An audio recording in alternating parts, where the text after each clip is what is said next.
upload ng ating mga Karonda Patrol. Yes, kaya naman sisimulan natin ang Ronda Best Countdown sa tatlong pinaka-best Christmas songs na talaga namang patok sa mga Pinoy. Para sa ating number 3, ang kantang trending sa mga social media sites at ginagamit na ngayon sa mga memes, tulad nung Ayan na naman siya at Images That You Can Hear. Ito yung awitin na Christmas in Our Hearts ni Jose Marijan, na umalingaw-ngaw simula pa lang nung Burmans. Daniel, single ka ba o SMT? Yung Samang Malalambig ang Pasko?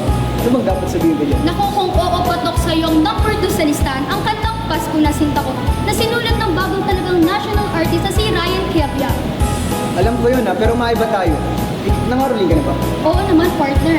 Ako nangarolin na ako. Sino nga bang hindi nangarolin sa atin? Kaya nga numero 1 sa listahan ang kantang isinulat ng kompositor na si Josepino Pepe Sanizal.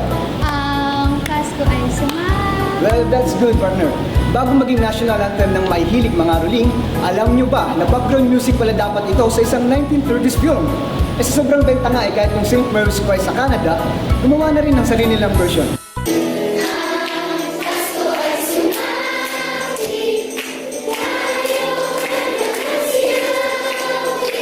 Sampa naman dyan, partner. Kailangan ko pa ng konting practice na.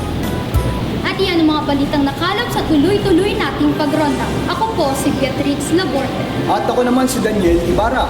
Di bumibitiw sa balita, ito ang Ronda Patrol.